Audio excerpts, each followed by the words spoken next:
పక్క రాష్ట్రంలో ముఖ్యమంత్రి మాట్లాడుతున్నాడు త్రిభాషా సిద్ధాంతం మంచిది కాదని. దానికి రేవంత్ రెడ్డి కూడా మాట్లాడుతున్నాడు. ఏం తెలుసు రేవంత్ రెడ్డి గారు నీకు? ఈ దేశంలో త్రిభాషా సిద్ధాంతాన్ని తీసుకొచ్చింది ఎవరు? అయ్యా రేవంత్ రెడ్డి గారు, మీ కాంగ్రెస్ పార్టీ తీసుకొచ్చి పెట్టింది త్రిభాషా సిద్ధాంతాన్ని. దేశంలో త్రిభాషా సూత్రాన్ని హిందీ ప్రచార సభలు పెట్టి మరి ఈ దేశంలో త్రిభాషా సిద్ధాంతానికి పునాది రాలేసింది కాంగ్రెస్ పార్టీ.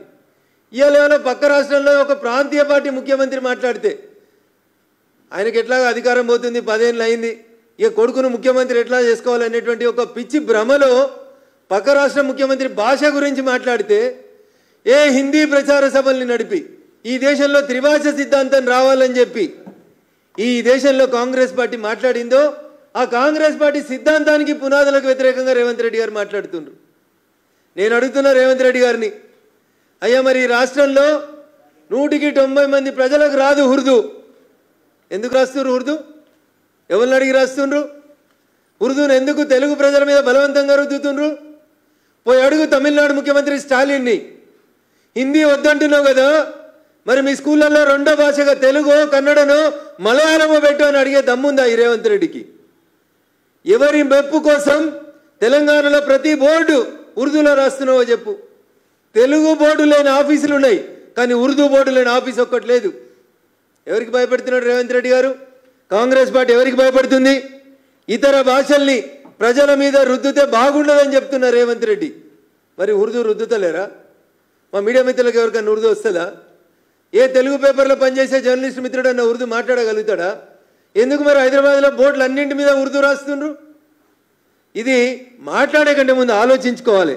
ఎవరు భాషల్ని బలవంతంగా రుద్దుతుండ్రు, ఎవరు ఎందుకు ఇట్లా మాట్లాడుతూ ఉన్నారు అనేది ఆలోచించుకోవాలి. ఏదో ప్రాంతీయ పార్టీల కంటే వెస్టెడ్ ఇంట్రెస్ట్ ఉంటుంది, వాళ్ళ కొడుకునో వాళ్ళ బిడ్డనో వాళ్ళ భార్యనో ముఖ్యమంత్రి చేయాలని 10 ఏళ్ళు అయిందని స్టాలిన్ అనేటానికి ఏం చేయాలని అర్థం కాక ఆగమాగం అయితే స్టాలిన్ మాట్లాడిన మాటలను పెట్టుకొని రేవంత్ రెడ్డి గారు కూడా మాట్లాడుతున్నారు. ఈ దేశ ప్రధాని, ఈ దేశ హోంమంత్రి గారు చాలా స్పష్టంగా చెప్పిండ్రు, రీఆర్గనైజేషన్ ఆఫ్ కాన్స్టిట్యున్సీస్ అంటూ మొదలైతే దానికి ముందు కొన్ని గైడ్ లైన్స్ వస్తాయి, దానికి ఒక కమిటీ వేస్తారు, ఆ కమిటీలో అన్ని పార్టీలకు సంబంధించినటువంటి వ్యక్తులు సభ్యులుగా ఉంటారు. మరి మీరు ముఖ్యమంత్రిలా ఇంకేమన్నా నాకు తెలియదు.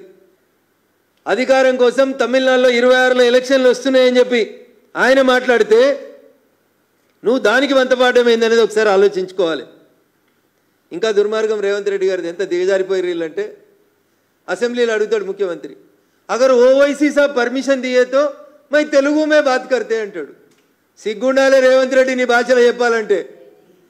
ఈ రాష్ట్ర ప్రజల భాష తెలుగు. ఇక్కడ 100కి 98 మందికి తెలుగే వస్తుంది, ఏదో 2% మందికి వస్తుంది కావచ్చు ఉర్దూ. ఇంకా తెలుగుని శాసనసభ నాయకుని ఉండి శాసనసభలో మాట్లాడేటందుకు ఏమో పోనాడు ప్రతిపక్ష నాయకుడు అంటే అది కూడా కాదు. అక్కడ ఓవైసీ సబ్ పర్మిషన్ ఇయ్యతో మై తెలుగు మే బాత్ కర్తూ. ఏంది ముఖ్యమంత్రికి ఇంకొకరు పర్మిషన్ ఇవ్వాలా? ఇదా నీ పరిపాలన? ఇదా నీ పరిపాలన? దీనికోసమైనా కాంగ్రెస్కి ప్రజలు ఓట్లేసింది. ఈయన త్రిభాషా సిద్ధాంతాన్ని వ్యతిరేకిస్తాం. ఎన్ని భాషలు కావాలి రేవంత్ రెడ్డి గారు నీకు? ఏ భాష సిద్ధాంతాన్ని కట్టుబడింది కాంగ్రెస్ పార్టీ?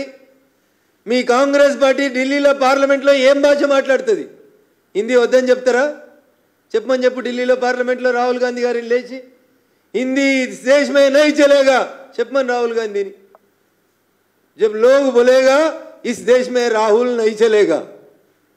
రేవంత్ అన్న పక్కన ఉన్న వాళ్ళని ఎవరైనా అడిగి ట్రాన్స్లేట్ చేసుకొని జర చెప్పంపు మీ రాహుల్ గాంధీ గారికి. ఇట్లా మాట్లాడేటోళ్ళు వీళ్ళకి దేశం కోసం అట ఈ పార్టీ దేశం కోసం పుట్టిందని మాట్లాడతారు. టీఆర్ఎస్కి వచ్చినటువంటి 10 మంది ఎమ్మెల్యేలు తిరిగి టీఆర్ఎస్కి పోయేటువంటి ప్రయత్నాలు జరుగుతున్నాయి. నీ ప్రభుత్వాన్ని కూల్చేందుకు కుట్ర జరుగుతుంటే అటెన్షన్ డైవర్షన్ కోసం కిషన్ రెడ్డి గారిని తిడుతున్నావు తప్ప కిషన్ రెడ్డి గారికి నీకు పోలిక ఎక్కడిది? నమ్మిన సిద్ధాంతం కోసం చిన్ననాటి నుంచే భారతీయ జనతా పార్టీలో పుట్టి పెరిగి ఎదిగి ఈ పార్టీ కోసం దేశం కోసం పనిచేస్తున్న నాయకుడు కిషన్ రెడ్డి గారు. నీలాగా పదవుల కోసం అవసరాల కోసం పార్టీలు మారి ఏ పార్టీని ఏ పార్టీ నాయకత్వాన్ని అయితే బాగా తిట్టినవో అదే పార్టీలకు ఈ ముఖ్యమంత్రి కాలేదు. కిషన్ రెడ్డి గారు సౌమ్యుడు, మంచోడు, నిరంతరం ప్రజల కోసం పనిచేసేటువంటి నాయకుడు. ఆయన తిడితే ఏమొస్తుంది? ప్రాజెక్టుల మీద చర్చకు రమ్మని నేను 4 సార్లు అడిగిన మీ కాంగ్రెస్ పార్టీని. దేని మీద వస్తారు? మళ్ళీ నిన్న మీ పీసీసీ ప్రెసిడెంట్ కూడా మాట్లాడుతున్నాడు, ఐటీఐఆర్ గురించి జరేందో చెప్పుర్రన్న ఐటీఐఆర్ తీసుకురాండి. మన్మోహన్ సింగ్ మంజూరు చేసిన ఐటీఐఆర్ తీసుకురాండి. ఏముందో కాగితం మీ దగ్గర ఏం చేయాలని రాసిర్రో ఐటీఐఆర్లో తీసుకురాండి. ఏం చేసినో మీరు వచ్చినాక మేమేం చేసినామో ఒకసారి ఐటీఐఆర్ మీద చర్చకు రాండి. ఇవి ఏమి లేవు. ఉత్త గాలి గాలి గాయి గాయి గత్తరు మాటలు తిట్టేసిపోవడం తప్ప ఇద్దరు డెక్కలు తీసేందుకు పోయి చచ్చిపోతే ఒక ఎంటమాలజిస్ట్ లేదు, ఒక జిహెచ్ఎంసీ కమిషనర్ నుంచి ఒక అధికారికమైనటువంటి స్పందన లేదు. మున్సిపల్ మంత్రి ఎవరంటే ముఖ్యమంత్రి, మున్సిపల్ మంత్రి. ఇట్లాంటి రాష్ట్రంలో రేవంత్ రెడ్డి గారి పాలన నీరో చక్రవర్తి లాగా పోతుంది తప్ప ఇంకొకటి లేదు. ఎమ్మెల్సీ పనులు, ఢిల్లీ పనులు, పార్టీ మీటింగులు, చిన్ననాటి దోస్తుల చిట్చాట్లు, పక్క పార్టీ వాళ్ళని తిట్టుడు, ఇవన్నీ అయిపోయినాక 8 రోజుల తర్వాత ఇవాళ ముఖ్యమంత్రి గారికి తీరిక దొరికిందంటే ఒక్కసారి దయచేసి ఆలోచించమని చెప్పి ఈ సందర్భంగా నేను తెలంగాణ సమాజానికి విజ్ఞప్తి చేస్తూ ఉన్నాను. పొద్దున్న లేస్తే ఢిల్లీ పోతారు, పొద్దున్న లేస్తే అధిష్టానం అని చెప్తారు. నేను మళ్ళీ అడుగుతున్నా, అరే నువ్వు పక్క పార్టీ వాడు అయినా పొద్దున్న లేస్తే మమ్మల్ని నిరంతరం విమర్శిస్తున్నా తెలంగాణ అభివృద్ధి కోసం మేము పనులు ఇస్తూ ఉన్నాం, పైసలు ఇస్తూ ఉన్నాం, అడిగినప్పుడల్లా అపాయింట్మెంట్ కూడా ఇచ్చారు ప్రధానమంత్రి గారు.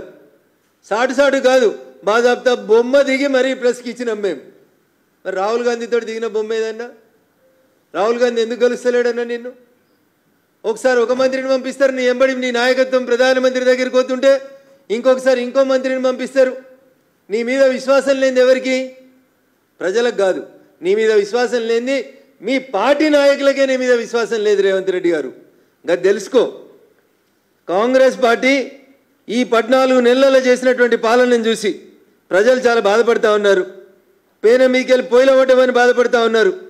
ఇట్లాంటి విషయాలన్నింటినీ పక్కదారి పట్టించుకున్నందుకే రేవంత్ రెడ్డి గారు ఇట్లాంటి నోటికి వచ్చినట్టు మాట్లాడుతూ ఉన్నాడు.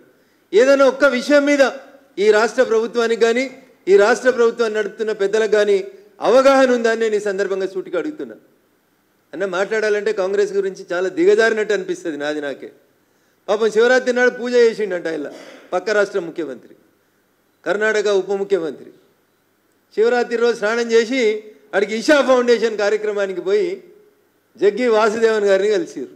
ఆయనకు నోటీస్ ఇచ్చిరు అని పేపర్లలో టీవీలలో వార్తలు వస్తున్నాయి. ఏంది రేవంత్ రెడ్డి గారు ఇది? ఎవరి ప్రయోజనాల కోసం పనిచేస్తున్నారు? వ్యక్తిగతంగా మాట్లాడాలంటే మేము చాలా మాట్లాడగలుగుతాం. మీరు ప్రజా సమస్యల మీద మాట్లాడుండ్రి, మీ స్కీమ్స్ మీద మాట్లాడుండ్రి, 24 గంటల కరెంటు మీద మాట్లాడుండ్రి, 2 లక్షల రైతు రుణమాఫీ మీద మాట్లాడుండ్రి, మీరు తీసుకొచ్చిన కొత్త భూమాతా చట్టం మీద మాట్లాడుండ్రి, మీరు చెప్పి చేయలేకపోతున్నటువంటి పనుల మీద మాట్లాడుండ్రి, సిద్ధాంతాల మీద చర్చ పెట్టుండ్రి.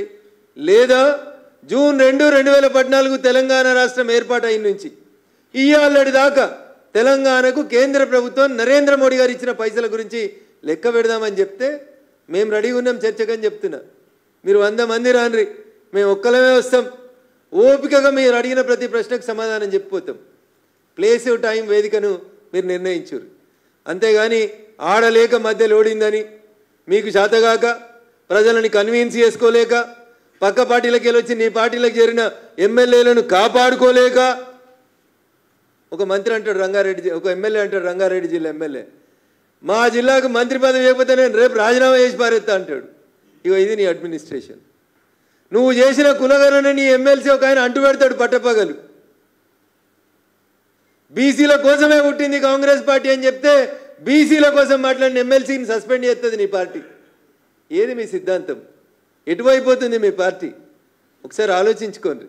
అందుకని మీకు పాలన చేత కాకపోతే మీ ఢిల్లీ హైకమాండ్ తీసేస్తుందా, మీరు దిగిపోతారా, మీరు ఆలోచించుకోండి.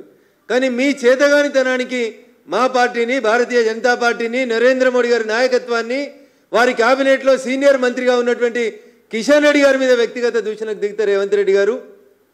ఒక ఏళ్ళు మా వైపు చూపిస్తే 4 ఏళ్ళు మీ వైపు చూపిస్తున్నాయనేటువంటి నగ్న సత్యాన్ని రేవంత్ రెడ్డి గారు గుర్తుంచుకోవాలి. Please subscribe .news.